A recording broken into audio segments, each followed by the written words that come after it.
하나님께서 모세와 함께 성경을 기록하신 내용을 살펴보고 있습니다. 인용한 성경은 한글 킹제임스 성경입니다. 모세는 자신이 쓴 글들을 몇 장 넘겨보았습니다. 모세는 이방인 신부를 아내로 맞은 두 남자의 이야기를 적었습니다. 창세기 24장에서 이삭이 리브카를 아내로 얻는 이야기, 그리고 41장에서 요셉이 이집트 여인을 아내로 얻는 이야기를 적었습니다. 모세는 요셉을 이집트의 제2인자쯤으로 기술하고 있습니다. 하나님 아버지께서는 하나님의 아들과 성령의 유형으로 이 두 남자, 즉 이삭과 요셉을 기록하셨습니다. 그리고 금을 신성으로 나타내셨습니다. 창세기 41장 42절에서는 금사슬이라는 표현이 나옵니다. 이것은 통치권을 가진 한 통치자를 위한 것이었습니다.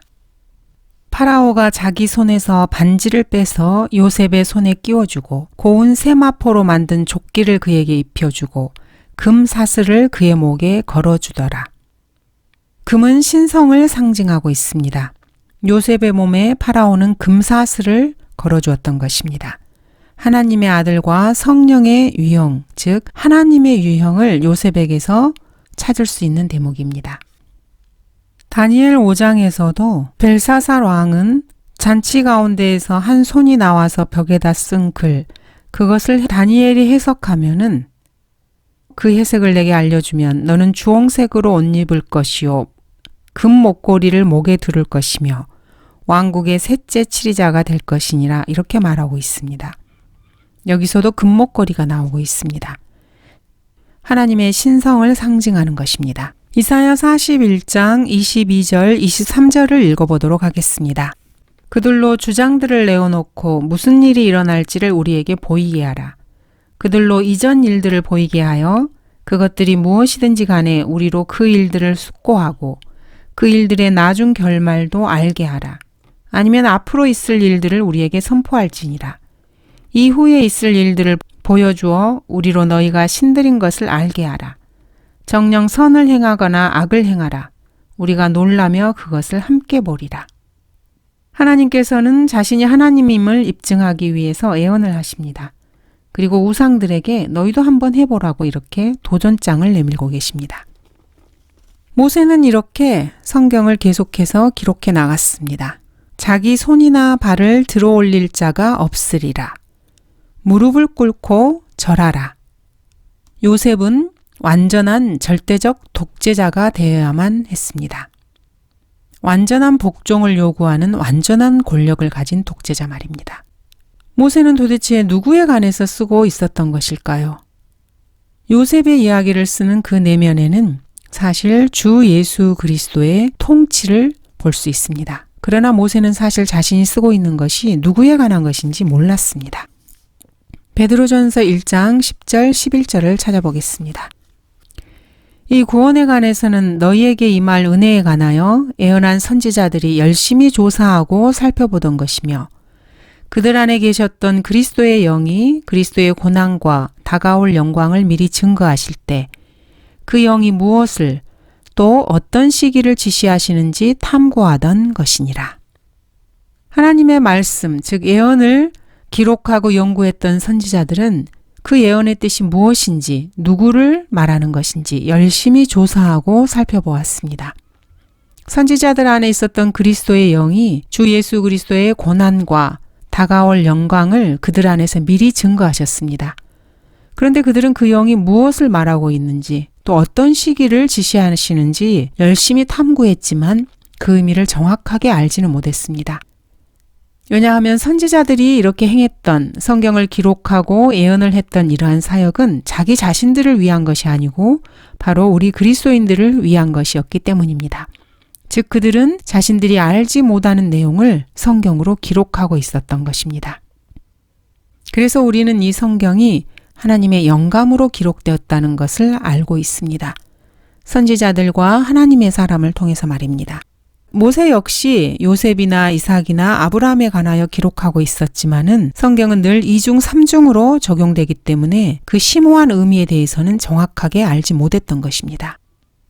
아버지에 의해서 희생제물로 드려진 한 아들이 있습니다. 즉 아브라함이 자신의 아들, 100세에 얻은 자신의 아들 이삭을 제물로 바치는 그런 내용이 창세기 22장에 나옵니다. 이 아들은 사실 기적적인 출생으로 얻은 약속된 아들이었습니다.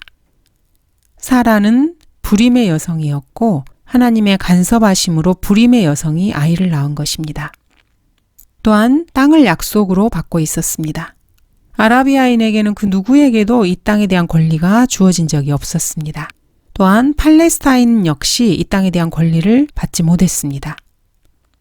이삭이라는 표면적으로 보이는 이 아들은 사실 주 예수 그리스도를 말하고 있습니다. 마리아는 처녀였기 때문에 아이를 가질 수 없는 그런 몸입니다. 구약에 예언된 약속된 아들이 마리아를 통해서 아이를 낳을 수 없는 여인에게서 태어난 것입니다. 이것은 이삭이 태어난 과정을 통해서 주 예수 그리스도의 모형으로 주 예수 그리스도를 예표하고 있는 것입니다. 모세가 기록했던 이 아들 이삭은 이방인 신부를 얻었습니다. 요셉 역시 이방인 신부를 얻었습니다. 주 예수 그리스도 역시 이방인 신부를 얻어 교회로 삼았습니다. 이삭이 이방인 신부를 얻은 것은 이삭의 어머니가 죽은 후에 일어난 일입니다. 그리고 이삭은 팔레스타인, 즉 카나안 땅의 경계를 단 한 발자국도 벗어난 적이 없었습니다. 이삭은 평생 동안 갈릴리와 브엘세바 사이, 즉 요단강과 지중해 사이에서 살았습니다. 마태복음, 마가복음, 누가복음, 요한복음 등에 나오는 주 예수 그리스도의 생애를 살펴보면은 주님 역시 이 지역을 벗어난 적이 없으십니다. 전능하신 하나님께서는 모세가 성경을 기록할 때 도움의 손길을 주셨음이 확실합니다. 나의 아들은 내 품에 있을 때는 어머니가 없을 것이고 그 어머니 품에 있을 때에는 아버지가 없을 것이다. 그리고 출생했을 때에는 이미 자기 어머니보다 나이가 많을 것이다. 모세는 이러한 내용을 기록하면서 아마 이마에 땀을 닦고 마치 듣는 사람이 없는 것처럼 정말이지 이 책은 많은 사람들을 조롱하는 책이 될 거야. 이렇게 말했을지도 모릅니다. 주님께서는 사실 모세를 통해서 성경을 기록하시면서 이 성경이 베스트셀러가 되게 하실 작정이셨습니다. 마호메트나 해밍웨이, 마르크스, 플라토, 아리스토텔레스, 마오쩌둥 이 사람들이 쓴 책을 모두 합친 것보다 더 많은 책이 팔리지 않으면은 처음부터 그런 책은 쓰지도 않으셨을 것입니다. 역사책, 역사책, 역사, 역사. 모세는 아마 계속해서 이 역사라는 말을 마음속으로 되뇌었을지도 모릅니다. 사실 성경은 하나님께서 인류를 속이게 될 가장 비열한 수법 중에 하나가 될 수도 있었습니다. 그러나 나중에는 구원의 유일한 방법을 드러내게 되는 그런 책이 될 것입니다. 로마서 10장 17절입니다. 그러므로 믿음은 들음에서 나오며 들음은 하나님의 말씀에 의해서니라. 그러나 내가 말하노니 그들이 듣지 아니하였느냐 실로 들었느니라. 그들의 음성이 온 땅에 퍼져나갔고 그들의 말이 세상 끝까지 이르렀느니라. 하나님의 말씀을 듣지 않고서 어떻게 믿음이 생겨날 수 있습니까? 믿음은 광신이 결코 아닙니다. 그 근거가 있어야 합니다. 무엇을 믿는다는 말입니까? 기록된 하나님의 말씀을 믿는 것입니다. 그러므로 하나님의 말씀을 듣지 않고 기록된 말씀이 없는 사람에게는 결코 믿음이 있을 수 없습니다. 사실 모세는 미래의 역사를 기록한 역사책을 쓰기 위해서 하나님께 선정된 사람이었습니다. 사실 모세가 그 당시에 쓰고 있었던 책의 내용들은 모세가 죽고 나서 2000년 후에 일어날 일들이었습니다. 모세에게는 써야 할 책이 아직 4권이나 더 남아 있었습니다. 하나님께서 얼마나 먼 훗날의 일까지 기록하실지 모세는 아마 궁금했을 것입니다. 모세는 금방 그것을 아마 알아차렸을 것입니다. 신명기 33장을 다 기록하기도 전에 주님께서는 예수 그리스도의 탄생, 생애, 말씀, 영접, 배신, 죽음, 부활, 이스라엘이 전 세계로 흩어지는 것, 유대인들의 요구, 20세기 로마 카톨릭의 유대인 대학살을 그 책에 기록에 넣으셨다는 것을 모세에게 알려주셨습니다. 또한 모세는 유대인이 팔레스타인 땅에 모인 후에 이스라엘의 회복에 관해서도 신명기 28장에서 33장에서 기록하고 있었습니다. 세상 그 어디에도 사실 이스라엘의 회복을 기록한 책은 없습니다. 모세가 이스라엘의 회복에 관한 이러한 내용을 기록한 후에 이 하나님의 책에서 자료를 얻어 만들어진 그런 책을 제외하곤 말입니다. 하나님의 말씀인 성경을 공부한 사람만이 이스라엘의 회복을 확신할 수 있습니다. 마호메트 역시 이렇게 모세가 기록한 신명기 30장 1-9절, 32장, 36장에서 43장의 내용들을 부정했습니다.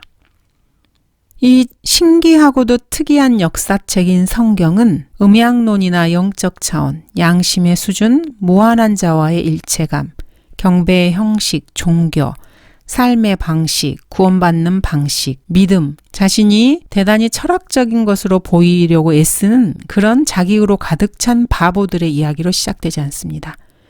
믿음이나 신앙, 이런 단어들은 하나님께서 처음 쓰신 책의 12장에는 절대로 나오지 않는 단어입니다.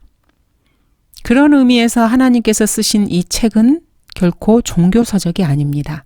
자신의 인생에서 종교서적을 10권 이상 읽어본 사람에게는 최소한 그렇습니다. 하나님의 책이 이렇게 시작한다는 것은 참으로 코란과 비교해 보면은 그 차이점을 분명하게 알 수 있습니다. 마호메트가 영감을 받았다고 하는 수라 1장 6, 7절은 이렇게 말하고 있습니다. 저희들을 올바른 길로 인도하여 주시옵소서. 그 길은 당신께서 축복을 내리신 길이며 유대인들처럼 노여움을 받은 자들이나 기독교인들처럼 방황하는 자들이 걷지 않는 가장 올바른 길입니다. 코란의 처음 7구절을 다 지나기도 전에 이런 내용을 맞닥뜨리게 되는 것입니다. 코란 제2장은 늙고 간음하는 일부 다처주의자인 마호메트가 종교와 구원에 대해서 자신이 상상한 일을 아무렇게나 말한 그런 내용입니다. 코란의 첫 2장에는 사실 역사가 없습니다. 한 미친 노인의 중얼거림이 있을 뿐입니다. 알라를 두려워하는 경건하고 의로운 사람들은 알라가 금지한 모든 종류의 죄들과 악한 행위들을 매우 삼가며 알라가 정한 선한 행위들을 행하느니라. 그들은 자기들의 주인으로부터 진실한 안내를 받으며 매우 성공할 것이다. 이렇게 기록을 해놓고 있습니다. 도대체 알라는 무엇을 금지했을까요? 마호메트의 행실을 보면 결코 일부 다처죄를 금지한 것은 아닌 것 같습니다. 코란에서 말하는 모든 종류의 죄들에는 아마 근친상간과 같은 그런 죄는 없는 것 같습니다. 그들이 말하는 악한 행위를 삼가하는 그 내용에는 그리스도인이나 유대인, 기독교인들을 죽이는 그런 행위는 아마 빠진 것입니다. 이러한 코란과 같은 반열에 넣어도 전혀 손색이 없는 몰몬경이나 탈무드, 공자, 논어, 함무라비 법전 이런 것들도 역시 마찬가지입니다. 모세를 통해서 쓰신 하나님의 책은 사실 짧은 선언문으로 시작됩니다. 10단어로 이루어진 선언문입니다. 이 10단어는 사실 역사를 다루는 단어입니다. 하나님께서는 모세를 통해서 역사를 기록하셨습니다. 그리고 사람들이 하나님을 어떤 존재라고 생각하는지, 어떻게 생각할지, 누가 하나님께 경배하는지, 또 누가 어떤 것에 대해 하나님께 상의하는지 이것에 대해서는 전혀 기록이 없습니다. 성경을 처음에 기록하실 당시에 동정녀 탄생, 하나님의 신격, 십자가의 고난, 교회, 부활, 구원 계획에 대해서 마치 하나님께서 전혀 관심이 없으신 것처럼 보입니다. 그래서 하나님께서는 자신의 책 첫 26구절에서 인류를 전혀 등장시키지 않으셨습니다. 하나님께서는 자신의 책을 기록하셨을 때 중요한 것들 중에서도 더 중요한 것, 즉 근본주의에서 말하는 믿음의 근본 사항들을 기록하는 데 전혀 관심을 갖지 않으셨습니다. 처음 하나님의 책을 기록하셨을 당시 하나님께서는 사람들이 선을 행하는지 악을 행하는지 마치 관심이 없는 것처럼 사람에 관한 이야기는 쓰지 않으셨습니다. 실로 성경의 첫 구절들은 우주의 역사입니다. 이후에 있을 일들을 보여주어 우리로 너희가 신들인 것을 알게 하라. 정녕 선을 행하거나 악을 행하라. 우리가 놀라며 그것을 함께 보리라.